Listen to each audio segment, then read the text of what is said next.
Welcome to Healthy Lifestyle with Lorianne. I am Coach Lorianne, America's #1 Take Action Success Coach and Strategist, empowering, educating, inspiring, and igniting people to take action with jet propulsion. We assist people to find and embrace their life purpose, live their highest vision, become the next best version of themselves, forging a strong foundation to what? Soar to success. For more information about how to work with me and my team, visit us at ldcstrategies.com. Our goal on Healthy Lifestyle, of course, is to empower minds, educate hearts, inspire action, and ignite success so you can choose to have a fulfilled, healthy, emotional, spiritual, and physical life, to live the life you have always wanted and dreamed. Welcome to the show. I hope you're having a beautiful day on Healthy Lifestyle. As usual, we're going to lift you up with some verbal caffeine to light you up with possibilities. And on our show today is our good friend, Amy Stein. She's been here before. Lots of news to deliver out there, and we're excited to be bringing this to you. And in a world where chronic pain and disease can be overwhelming, Amy's on a mission to empower women to take control of their health and well-being. As a guide and educator, she leverages the wisdom of ancient healing techniques to help women transform into their own best healers. Through tailored support and holistic practices, she assists them in reclaiming their lives from the grip of pain and disease. And Amy speaks from a place of knowledge, of knowing. She's been there. She has the t-shirts, a couple of them, and has gone through all of these things. Welcome to the show, Amy. I'm so happy and proud to have you here today. Thanks, Lorianne. I'm so excited to be back. I think it's our third show together. Yes, it is. It is. You're almost becoming a regular. We're gonna have to list you on our list, right? Our bylaws. So let's talk about this. You have really exciting news. What has happened recently? I published my book. It Talk, was a big deal. are Yeah. you meaning the Journey of Unlearning to Regain Trust and Healing? That is the book that I published, and there's a companion workbook to go along with it. So if you don't want to read the book, if you're not ready yet, you can start with the workbook, and I break down the same discoveries in that workbook in easy to do daily prompts that you can just open up a page and say, what is it today? Oh, And so it's less intimidating. I love that. Yeah. But the information in your book is so yummy. It really, I love when I fall in love with doing something, but then I want to learn about it, more about it. And this is what you did. You shared your learning experience. You shared all that information you've been gathering. You've read a lot of books. You've worked with a lot of people, and this is how you've discovered all of this information and put it into one easy package that you could take in a little book. So Yeah. I love the workbook, though. I didn't know the companion workbook was out already. That's awesome. That's awesome. And I understand, even more exciting, that you'll soon be having courses that people will be able to take associated with the book. So when you get your book, you're jump starting yourself on the course, and then Amy's going to come in and give you the next level. So it's awesome. How let's just jump in, because everybody knows you from previous shows and stuff like that. So I want to jump in and say, how being disconnected from Mother Nature, does that increase dis-ease? On so many levels, right? So in our society, we revere the screen, we revere technology. And listen, I'm not going to say that I want to go back before there was indoor plumbing. I like technology in some regards, but you are not going to find me with my phone on me. You're not going to find me in front of a screen all the time. You're not going to find me in the house all the time. You're going to find me most likely outside. And the reason is because I learned so much from Mother Earth and the wisdom that she holds.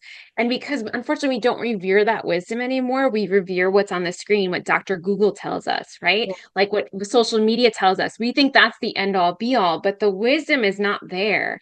The wisdom is outside in something that is bigger than us. And that is the example that I use for healing, because even a lot of these discoveries that I talk about in the book were things I couldn't necessarily see, right? And as a scientist, we're taught if you can't see it, don't believe it because it's not real. But in fact, you can feel a lot of these things. And in our society, feeling is not given the same credence as sight, but Yes. it is just the same. It's one of the senses. You feel things sometimes deeper than what you can see. You can feel things on a deeper level. And so I invite people to get outside, to connect back to Mother Earth and the wisdom that's there, because it's the same wisdom that exists within you. Totally, totally agree. And one of the things our society does is it has us push down our emotions. And emotions are there for a purpose and a reasons. Our emotion tells us we're not in alignment if they're not good emotions, if they're not happy emotions, if they're the low vibrating emotions. When they're high vibrating, you're having a good time, everything is good because you're in alignment. You're doing what you're meant to do. You're in a place where you're meant to be, and you're having a good time without the requirement of additional help, without the requirement of anesthetizing our bodies. And that's what we do to deal with, generally speaking, to deal with the bad feelings that we have. We drink, right? Mm. We'll take drugs. We'll eat too much food, and usually bad food that kind of numbs us out to really feeling our feelings. The feelings are there to let us know, to indicate to us that something isn't right if it's a bad feeling. If something is right and in perfection with what we're supposed to do and be, it feels good. So it's all the good vibrations, those yummy, what I call yummy vibrations, right? Those yummy feelings. But that when you're feeling bad, and that's some of your journey. Just Mhm. remind the listeners your journey and what you had, and then I want to dive a little bit deeper about healing and the mindset, which is my lovey. I love being in the mindset. Yes. So I also want to say that, just to add on to what you were saying briefly, that sensations as well. So emotions and sensations are messages from the body. It's asking for help. It's saying, pay attention. There's something here that's important. And so when we walk around numb from the neck down, right, not feeling our emotions, not feeling our sensations, using external activity to make us feel better, we actually are disconnected from the wisdom that's within us, right? We don't value what our inner intuition is telling us, our higher self. We look outside of ourselves to someone in the lab coat. I wore the lab coat and I couldn't help myself, right? Like, I was a medical researcher at a big university here in New York. I was working with chronic pain patients who were geriatrics, and I was in my late 20s and I began to resemble them. And I was like, what is going on here? There is something wrong. And I went to the same doctors that I had worked with for years, that I had worked in collaboration with at the same level. And they treated me just like any other patient. I was a number, here's a prescription, come back when it gets worse. And I was really not happy with that approach. Like, I questioned it. That's I not asked if an there were answer to come things. back when it's worse, which one indicates that it's going to get worse. And two, it indicates that we don't really know. I do know they call it a practice, but they don't know then. That's what it Oh, indicates to me. The language yeah. suggests that to me is what I'm saying. And it's dismissive, right? And so I'd been dismissed my whole life as a kid. Like, I had symptoms, I had messages from my body. When my parents would take me to the doctor, it was like, oh, you're too sensitive. Oh, your labs are quote unquote normal.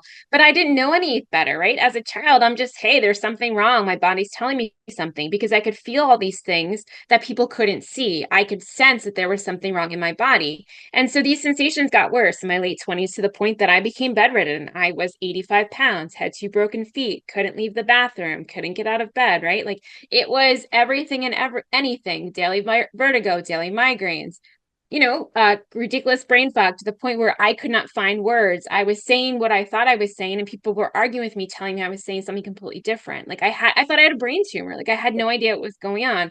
And the solution was pills, protocols, physicians, pictures, and procedures.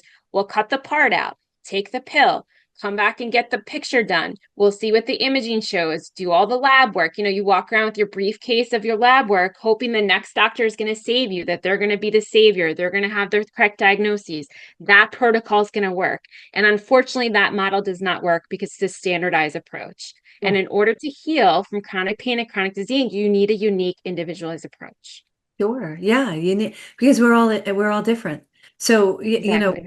that's why no matter what your medical condition is, you need to be your own advocate, because only you know how your body's reacting. My sister used to react opposite to whatever medicine was on. So Me too.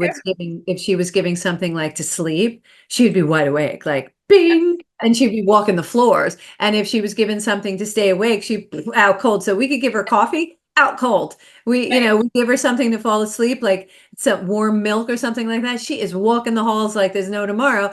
But who knew, right? Who knew? And again, doctors' answers are, well, that's not possible, blah, blah, blah. So I'm like, okay, but this is the reality. So let's work in that reality. Myself, I had an ailment in my early 20s, and I didn't know what it was, and I couldn't find out what it was. And I went from doctor to doctor to doctor. I'm saying 16 doctors I went to, and they told me, it was in my head. They told me I was oversensitive, all the things that you were saying, that it doesn't exist, that they can't find anything. They did every exam possible to see what it was. And it was basically my fault that I was having this. And I was just like, whatever. And then I started doing my own research and I found herbs. And then I got certified by Rosemary Gladstar Slick because she is the queen of herbs. And I learned something more about while I was getting to the answer and giving it a name. Because as soon as you give it a name and you find solution, then okay, now I have a little bit more control in my life. And I said, this person said, go to this doctor. And I was like, this will be the last doctor. I'm done because I'm going to do this method. And I walked into this doctor's office and I gave him my speech that I gave the other 16 of what the symptoms are. And he goes, oh, I know exactly what you have. You have colitis. I'm like, there's a name? I'm so excited. He goes, I see it all the time. He goes, yeah, it's colitis. From that point on, I was able to work with herbs and fix it. And now I haven't, knock on wood, I haven't had a colitis attack in years. Some of it was what some of the other doctors were saying was, you need to cut out the stress. Yeah, okay. I got to go to work. I have kids. Where am I cutting that out, dude? You have to keep your feet up when you're pregnant. Yeah. Okay. When's that going to happen? Hello. So, I thought he was funny, but the truth was there were things that was out of discourse that was not in alignment with where I was supposed to be. And my body was telling me that this is not good. You're not paying attention. We're going to have to take you down. So you start listening to what's going on. And that's where the quieting, that's where meditation came in. And believe it or not, with the meditation and quieting and removing the items and things and people that were causing me stress and people, it changed everything. It changed my life. And I'm on no medications, none, zero, zip. Yep. So as a result, right? So the research is important. And that's what you talk about. Honestly, that transitions into how now healing is more about mindset. But it's not though. But we say that it is, right? Because we think that mindset is just a mind. More than mindset. Yeah. So that's the thing. It's like the problem is because in our society, we don't understand how the body works. Right. And neither do doctors, right? So there is no nutritional training in medical school. Medical school is standardized education. When the Flexner report came out in 1910, which is what I'm talking about in my next book, like the history of medicine, like medicine used to be a whole body approach, but then they wanted to standardize it to make more money, to make it an industry, to profit off of medicine and you being sick. And that's the issue, is that medicine is now an industry. It's not a whole body approach. It's not, I want you to be well. It's that I benefit from you being sick. Right. And that's the twistedness of it that really grossed me out. Being a medical researcher, being someone who thought like I was doing all these studies to help people, not understanding the pervasiveness of the undercurrent that exists there. And we'll save that for another day. But I just want to wet people like, if you want to go down that rabbit hole, we can follow you there. But for now, just so people understand, when you don't understand how the body works, a lot of the things you do work against it. So when you do all these things, trying to get a diagnosis, doing the next protocol, taking more of the pills, right? Trying all these different things, you do it as a manic healing energy, which is this term I coined, and it's all in your head. So I'm going to do more of this. I'm going to keep doing this thing. And that actually works against the wisdom of the body. The body likes slow and steady, doesn't like change. It doesn't like fast movement. It likes things to be done at a slow, steady tempo. And so when you do all these things, you're actually working against the body. And the body is only designed to heal or fight. It cannot do both at the same time. So if you're constantly fighting and resisting and in this proving energy, like I talk about in my book of like, I was trying to prove to doctors there was something wrong with me. I was trying to prove it with the research, prove it with the books, prove it to myself that there was something wrong. I was taking that precious energy away from healing. Yeah. You have a finite amount. And so you can only use it and then you have none left. So I spent all this time on the merry-go-round to nowhere, proving with my lab work, wanting a diagnosis, desperate for someone to fix me, desperate for someone to tell me what to do that would work. And it actually caused more disease, more disconnection, more imbalance in my body. Sure, sure. I can tell you from my story is that as I was empowering myself and doing the research and learning about herbs and trying to find out what about that area was causing this, or what was I doing to cause this. When I wasn't getting answers, I was weakened. I was much more weakened. I had more attacks. When I finally got a name to it, I popped up. Now, this sounds really crazy, but I know when I'm sick and I take my temper and I'm like able to move around, it's fine. I know I don't feel right. It's just not, I'm not at the level that I normally are. As soon as I take my temperature, if I know I have a temperature, I'm on my back. I am flat on my back. I'm feeling terrible. Now everything is elevated because in my head, I'm sick. I have a fever. I need to lay down. And that is something I learned. So how do we unlearn how to heal? So it's about not owning, because emotions and sensations are temporary, right? They're not permanent states of being. But when we focus only on that, when we want to be defined by a diagnosis because we think it will make us feel better, and in the moment it does, because you're like, hey, I have an answer. But then when we define ourselves with it, I have this condition, I am this way. Yes.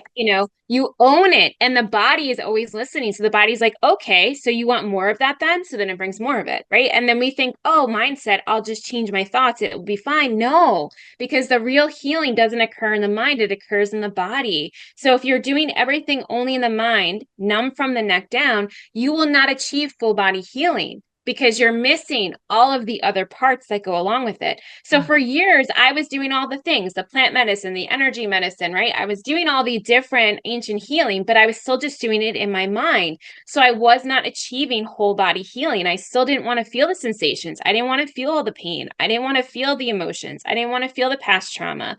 But you need to feel it in order to heal it, is the popular refrain, right? You need to move through it. It doesn't mean that you have to tell the story 75 times. It's not like talk therapy where we keep regurgitating the same story. The body creates the same trauma when doing that. So when you keep telling the same story, when you keep saying, I have this diagnosis, I am this thing, I feel this way, I have this, you're recreating the trauma in the body. You're actually creating more stuck energy, stuck emotion, which is leading to more pain, which is leading to more disease. So we need to interrupt the cycle. You don't do that with affirmations.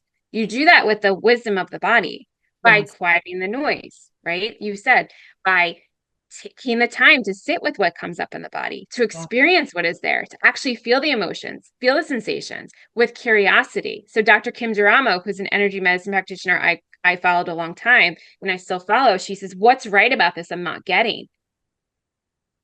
To flip it on its head rather than creating the story, falling into the story, which is what humans always do. We create the story, right? Like, oh, I have a migraine again. It's because X, Y, and Z. I ate this thing. I was around this person. I had to do this thing, whatever it may be. We fall into the story so easily. We actually feed it more. Yeah. But if we stop and say, what is right about this? My body's trying to tell me, I need a break. My brain hurts. I'm going to get off the computer. I need to rest. I need to take a nap. Maybe I need to do something that's restorative, right? Like this is what it's about. Yes. But we're not taught these things, so we don't understand how to do them. It Yes. doesn't make it bad. We just don't understand. Yeah, well, it's because of how we're taught to focus on things and Right. to push it down, right? And you really do need to feel it in order to go through, to feel it, to heal it. So Right. so if you're shushing everything and you're like, okay, no, and that's one of the things that got me through this is that I recognized it. And what I teach when I'm coaching is you first there's an acknowledgement. You got to acknowledge. So that's why I like putting a name on it. So give it a Mhm. name. I don't care what the name is, but then Right. you release it. I say when we repeat those stories like talk therapy, you're giving it lift, you're giving it air, you're lifting it back up in, and it was finally settling down. It's kind of like gossip. Right. Finally let it settle down, and you go up to somebody and go, hey, Amy, this didn't really happen, and you didn't have any knowledge of it whatsoever. I just lifted it up back into the air again. So the same Exactly. thing with healing our bodies is if we continually tell ourselves that story and fall into labeling everything a disease, which I have Hmm. exception to, because some things are not diseases, some things are diseases, and most of them. Hmm. And then some things are not diseases at all, they're self-inflicted. Because you made choices that inflicted this pain on you and you're just not owning it. And that goes to my accountability side. It's like, Yeah. okay, let's just own that we chose to take all that medicine. Let's just own that we decided to take all that medicine without any prescriptions associated with it. And now you're getting these side effects. So let's own that and then let's Right. move through it. You know, it's It's the fine. responsibility of it, right? Like I chose this, there's a consequence to it, and now I'm going to take the responsibility that yes, people are like, I don't like to, people say, well, I did this to myself. That's awful. Well, you didn't necessarily do it to yourself, but you created the choices that have set this situation up, right? Like a lot of it was preventative, but you didn't know any better, but you can always start again, right? Like you can always start in the next moment and choose differently Yes. or do the research and find something else. Like we've been indoctrinated that health and sickness look like something, and that's actually not true. And we've also been indoctrinated about what cured and healing mean. Cured is not like that's a band-aid. There is no curing of something, right? Like it is, it's a healing is a journey. It's a never ending. As long as you're in a physical body, there will be manifestations coming up that will be physical, emotional, energetic, spiritual, electric. That's just the way it is of being in a human form. And so when we tell people you are not cured, that sets them up for a problem. Yeah, without a doubt. Without a doubt. You're listening to Healthy Lifestyle with Lorianne. We're going to take a short break. We're going to come back with Amy Stein, and she's going to give us even more good yumminess to ponder. All right, we'll be right back.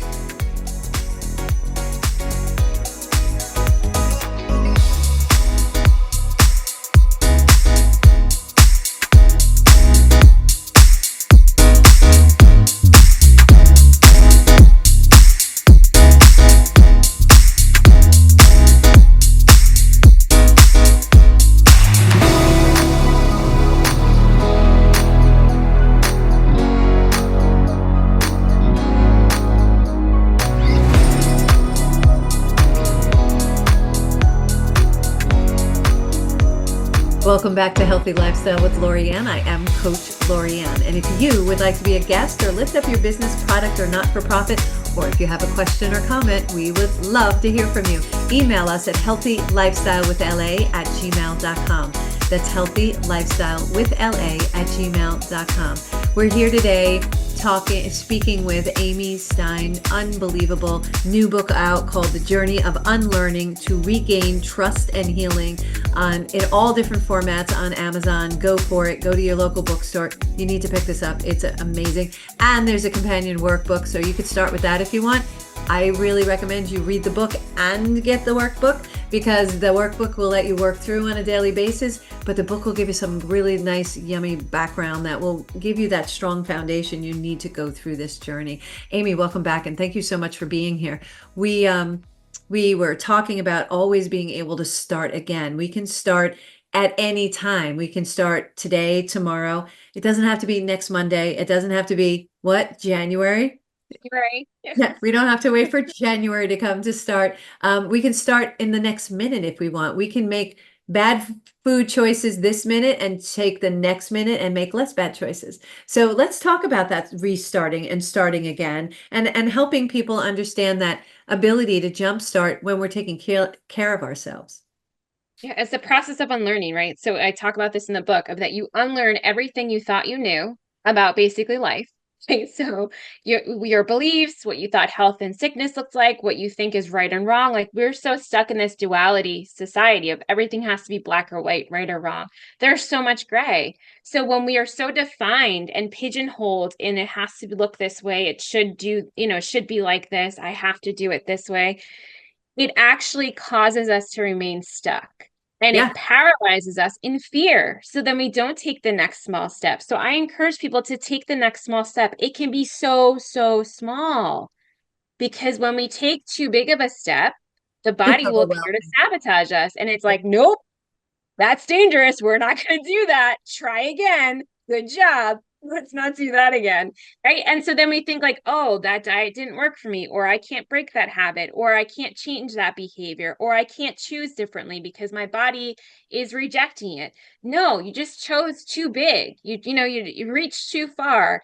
You can make change. It just has to be not scary to the body. And the way to do that is with small steps. So we take the next small step. We start again in the next moment. We start again that night, that morning, right? Like to have compassion for yourself. You're human. Yeah. You don't know it all. Like you don't walk out, you're not born and you start walking and talking. It's an evolution, and healing is the same way. It doesn't look the same for everybody. It's not black and white. It's not a quick fix. There's no magic pill, right? Well, and look at the, and I'll use the baby, the evolution. Look at a Mm-hmm. baby. Baby doesn't come out and sprint across the room. Right. There's a process to it, and it needs to take steps, and it needs to take moments, and it needs to be in their own time. So how Mm-hmm. long it takes you may be significantly, substantially different than how it would take somebody else. It doesn't mean it's good, bad, or indifferent. It just is. Exactly. And we have to It, be able to live in the is, in the present, in what works for us, not yes. compare. Yes. Frequently I say, keep your eyes on your own page. Remember that in school? Keep your eyes on your own paper. Stop looking at Yes. other people. That's what you're doing in your life. Keep your eyes on your own paper. You're Right. exactly where you're meant to be. And the have tos aren't have to. There's nothing you have to do. You get to do certain things and you get to choose. And it's all about choices. It Yes. starts with awareness, and then you get to choose what steps. You get to Yes. decide whether or not you take a medicine. You get to decide whether or not you're going to start with a certain herb. You get to decide. But the overwhelming part is so true. Mm-hmm. Think of it as a law of replacement. The reason why resolutions are so failed is because they make them too big and they want them done in Yes. a short period of time. I'm like, that Yes. doesn't happen overnight. So you're setting yourself up for failure. So why don't we take that resolution? Let's resolve to ourselves that we're going to try better, do better, give ourselves grace to take those baby steps one at a time and take that big project, because that's what it is, right? If we're Mm-hmm. changing how we're doing something, if we're Exactly. addressing a sensation or a feeling in our body, we're going to have to take little baby steps. So let's take little baby steps. Don't worry about the jumps will come. The jumps will Right. come. They're natural, don't you think? I think so. And I think that, the biggest thing is that when you're doing all of the things and you're just doing them in your mind and you are frustrated because you're not seeing the changes, once you land in the body, the changes are like that. Like they're very fast. They come very fast. And the problem is too in our society in this like next day Amazon instantaneous. I want everything now. I want it to be convenient. I want it to, look the way it's supposed to look. We have unrealistic expectations and we've put on these unrealistic expectations on all aspects of our life. So when things don't go our way or if something doesn't work as quickly as we want it to work, we think it's not working. So Right. the other thing I do with people is with the small steps, we also celebrate the small wins Yes. Yes. because you can forget. And so like I give people a workbook and a tracker of like, let me track my symptoms. Let me track the improvements I made. Let me track the changes I'm making. So when I'm having a tough week, I can look back and go, shit, look what happened last week. Like I did all these things and this is great. And I wouldn't have remembered this stuff. Like this is what you have to remind yourself because healing is hard. It is really hard. I'm not going to sugarcoat it, but it's simple It's in it's it, theory, but it's not easy, yeah, right? well, So like, it's very can be very simple, but we overcomplicate it. yes, We absolutely. make it harder than it needs to be. And so when you do it in a way that the body recognizes, in a way that works with the body, not against the body, you get to choose what's best for you, right? Like I say that all the time. In those small steps, then you will achieve more healing. Then you will achieve more balance. Then you will achieve more connection with all parts of you. Then you will find the people, you will find the breadcrumbs of those, that will help you. I talk Yes. about this all the time of like, there are always breadcrumbs that the universe is giving you. We're just not aware of them because we're not paying attention. We need to listen for them though. So those Yeah, are what I call yeah, whispers and nudges. You need to yeah, listen. You need to listen yeah, to your body. It is yeah. giving us everything that we need to answer the questions. We already have all the answers inside of us. We just always are taught to look externally for all those answers. The answers are here. You already know the answer to your question when you ask it to me. You already know. You just want validation from me that you're making the right Exactly. answer, and that's what we're getting from our doctors. We want Yeah, validate. We already know. We know what's yeah, going on. We just right. need validation from somebody who's certified, authorized, whatever, licensed. I don't know, all these things that Got are, some letters after their name, right? yeah, yeah. I've always wanted letters after my name, but my name's so long, I don't think it would fit. I Um, have letters and it doesn't mean anything. Believe right. me. Um, so, Anything. so we really need to just, look at how society is established, and really, I want you to examine the word expert. What says that they're an expert? Hmm. Hmm. Because I have a book out, I'm an expert. Maybe, maybe Right. not. It just depends on what your definition for expert is. But it really goes back to the making decisions and choices and understanding what it is you need and doing it quietly. And it's the quiet time that's important. That's why it's so important to connect with Mother Nature, shut off all those electronics and go outside and feel the feelings. It's important to feel those feelings, good, bad, or ugly. We learn from good, bad, and ugly. We Yes. learn from the steps we take and we don't take. And that's okay. That's what we're supposed to do. And if you, Amy, hadn't gone through all this, you wouldn't be able to help us through it faster. So you get us there quicker and further because you've experienced it and you can explain it to us in a method that we can understand and apply it faster. That's what I mean. It still takes the Mhm. baby steps, but now we're educated and we don't have all those other questions that encompassed your journey, which was like, why is this happening? How come this is happening? Why is this working? Why is this not? I have a friend who will try something new and said, yeah, I'll try acupuncture, or I'll try whatever, sound healing, all different kinds of things. And they'll try it once and say, this doesn't work. Well, no, Mhm. it doesn't work once.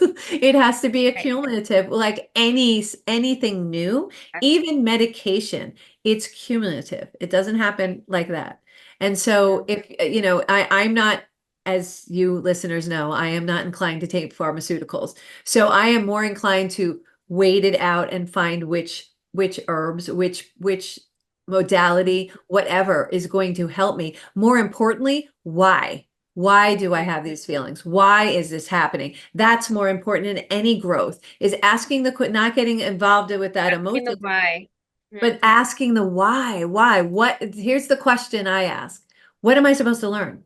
What am I supposed to learn here about me, about my body, about what's going on Mhm. so that I heal? My mother-in-law, God bless her, she's doing really well. She had this instinct that she needed to get a chest x-ray. There wasn't anything she could point to. The doctor was like, no, you're fine. It sounds good. Everything's good. No worry. And she goes, I need an x-ray. I need you to give me an x-ray. I just have a feeling. And so she did. And P.S., don't you know, she caught a very small dot of cancer in her lung. Had she Mhm. not followed that, she would not have known that that existed because the doctor was like, yeah, fine.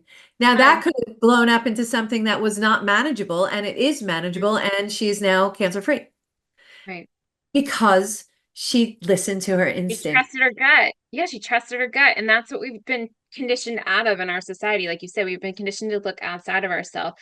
I just want to say this quote that made me think of this quote when you were saying about the doctor. So Dr. Mark Hyman, who's written many books about whole body healing and, unlearning everything you thought you knew. He says the smartest doctor in the room is your own body.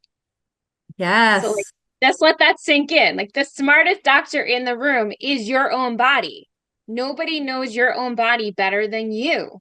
So when someone is telling you and they're in a lab coat or they have special letters after their name that oh, there's nothing wrong, your labs are normal, and you feel like there isn't, trust that because your body is so far intelligent than lab work that it will give you signs and symptoms before the labs will pick them up.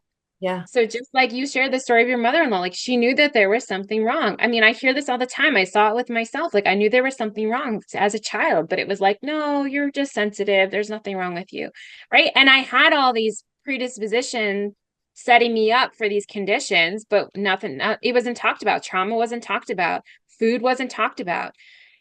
Quality of food, right? Like I'm a child of the 80s. We ate a lot of processed food. That's when ultra processed food was like really pushed to children with TV and That's things when it like came that, out. right? That's when they Yeah. started doing It started in the biochemical. 50s. It Yeah. started in the 50s, but in the 80s was when it was like really hammered home because big tobacco took it over. And Yeah. so they were like, oh, this is our new cigarettes, ultra processed food, like Well, money, because money, money. they discovered this thing in the back of your tongue, which is an Yes, addictive quality, and they know how to yes. manipulate that. So they just Yes, brought it. with flavoring. Right. So like, if you can't have tacos, but you could have taco to flavored Doritos and get the sensation of eating tacos without, having to eat a taco. Like it's all the flavorings. It's the Dorito effect. If anyone wants to read that book, it was really interesting. It went through the history of flavoring. But like, I'm a nerd, so I'm going to tell you all the books, but because I Love read that. them I'm writing it I read down. The them all Dorito thing. because I read them all. But I think it's really important for people to understand from this conversation. Like the biggest takeaway I want to hammer home is that you know what's best for you. You get to choose what's best for you. Even if you don't choose in the moment that you feel like is, you know, the better of the two choices that are equally or not great, just make a choice. Just take the first step, however small it may be, right? And take the responsibility of what your life could be like. Yeah. How do you, you know, what is your health worth to you? We live in a very sick society. It's only getting worse. And it's so important now that people take those steps. Most of the diseases now are prevented. They're prevented. You can do things to prevent them. Yes. It's Yes. about prevention. And the thing is that that is not what you're going to learn in the doctor's office. They're just going to micromanage you. It's going to be, you know, on this sick care journey. But So it's understand that's what they're taught when they go to school. They're told exactly. that. So It it's not doesn't really make them their bad fault. people. It's not with It's the intention. system. Yeah, Right. it's the system. That's what they're taught. And even they're getting, frustrated with it because it doesn't make sense. And so there's a Right. certain element that goes through the a system like this that now they're waking up. It's almost like the doctors are waking up. And it's not that they aren't giving good advice and good suggestions, but you're the last say. You're the last Right. word. You get to say Yeah. yes or no to anything. They don't get Yes. to say, and I wasn't brought up that way. If the doctor Right. said, you need to do X, we did X. There was no questioning Exactly. the doctor because he was the authority. I'm Yes. not in that world anymore. I question everything. Well, Everybody. I ask a lot of questions anyway. That's why I have a radio show because I was like, there needs to be an application for my question asking. So here we found it.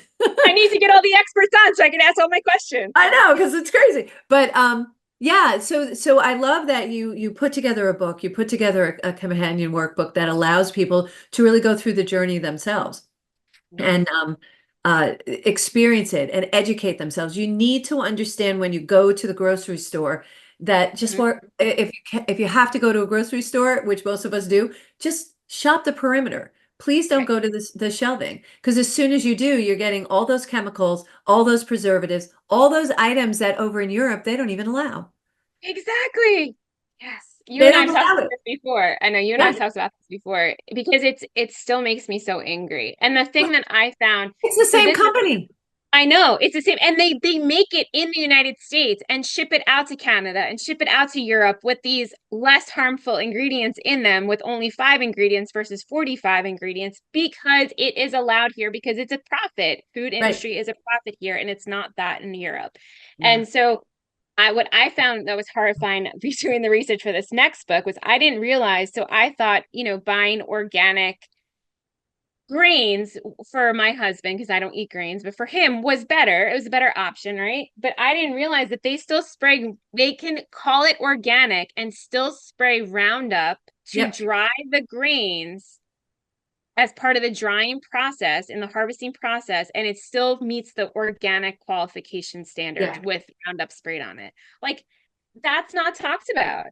And, Yes. and this name, this genetically creating organic fish now, and people are like, oh, it's organic, it's fine. No, it's farmed fish, they're just calling it organic. So the organic label has been really diluted, Yeah. and I think people need to understand that food is an industry. Again, like, crops that are subsidized are not good crops. They're very genetically modified herbal items that are really not food, your body doesn't recognize as food, and they're fed to the conventional animals. So again, it's a pervasive, it's all levels. Like, it's not just don't eat these things, it's also don't eat these animals that eat these things, right? So, like, I think it's really important that people understand where their food is coming from. If Yeah. you And have the ability to have local farmers like you and I have, like, we have friends that are farmers, we get our food from them. I yeah. grow a lot of my own food, and so do you. I think it's really important for people to get back to that. Yeah, I do, Knowing and I think we're moving that. I know my sons are moving in that direction as well. They yeah, want land so that they can grow their own food and be a little bit more autonomous, but also so they can control the quality because they know the difference yes, between a pepper from the store and a pepper from our backyard. It really yes, has flavor. It has yes. flavor again. Like I remember peppers. It's like an explosion of flavor in your mouth, whereas the peppers from the store, it's like it's a pepper. There's really And not it's much. more It tastes nutrient like dense, water.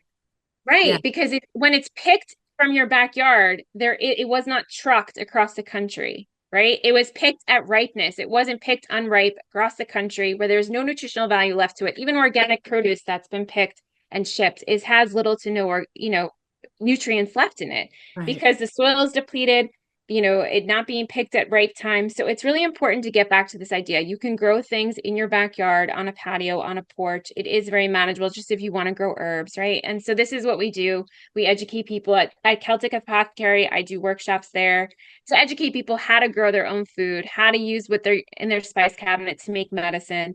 I think it's really important for people to understand that there is a lot of things that you can do. Yes, without a doubt, without a doubt. And it's not difficult. It's really not difficult. I literally threw the seed for the pepper plant I literally threw it in the pot. I was like, poof. I didn't do anything with it. And all of a sudden I have all these beautiful peppers. It's beautiful. But it was like, what now? What is that? Oh, it's a pepper. It was amazing. And it's so good for the kids to learn. My chickens are fabulous. All my leftover stuff, all my fruits and vegetables go to the chickens. They love it. Even corn. And it creates food. And they It's create creating food. food. Yep. And they're adorable. I love my chickens. They're so cute. I come out, they run up to me. They make me laugh all the time. And then they follow me like a little parade. It's adorable. So, I mean, I love having that. My pup loves being with it. And I'm fortunate enough to have land to do it. But you could do these in pots on a terrace if you wanted to. You could do them in your house. So I encourage you to do that. Amy Stein, last thing, quieting the noise to find the answers for healing. How do we do that real quick? 1 minute. Yes. So it's being mindful of what you ingest visually, audially, right? Like what you're listening to, what you're watching. I don't watch the news. I don't watch anything violent. I am really mindful of what I ingest visually because I need to be aware of how that's affecting my system. Your body does not understand that it's not happening to you.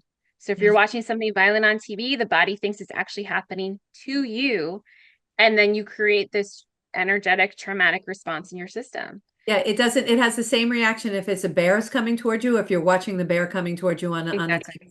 it does not discern, and it doesn't discern time. So if it happens to you decades ago, and you feel it, it's still happening to the body. So that's why you need to feel it in order to heal it. You have to do that. Amy, your website is mindbodyspiritbreath.com to get more information from Amy, to go to her classes. She has so many things out. I get on her email list because I get the classes coming in to go get more information so you could really empower yourself. Any last thoughts? Get the book. Just get the book. If you have any symptoms, if you have anyone in your life that's dealing with symptoms, like who isn't? Get the book. I put it all in there. I read thousands of books. I couldn't find one book that had everything in one place. I knew I was going to write this book. It took 3 years, but here it is. Yeah. I'm proud of it, and I know it's going to help a lot of people. So please get the book.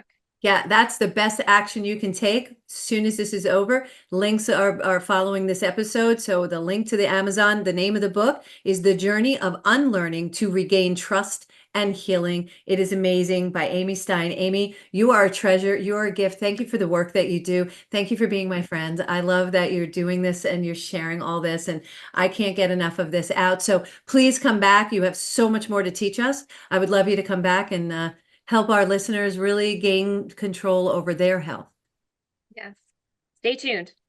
There you go. Thank you so much. And thank you all for joining us today and sharing this time with us on Healthy Lifestyle with Lorianne. I hope we've earned the privilege of your time. Again, I want to thank our guest today, Amy Stein, and look for our show next Saturday at 3 p.m. on JVC Broadcasting and iHeartRadio. We can also be found on all major platforms and would be so grateful if you please like, follow, share, and subscribe.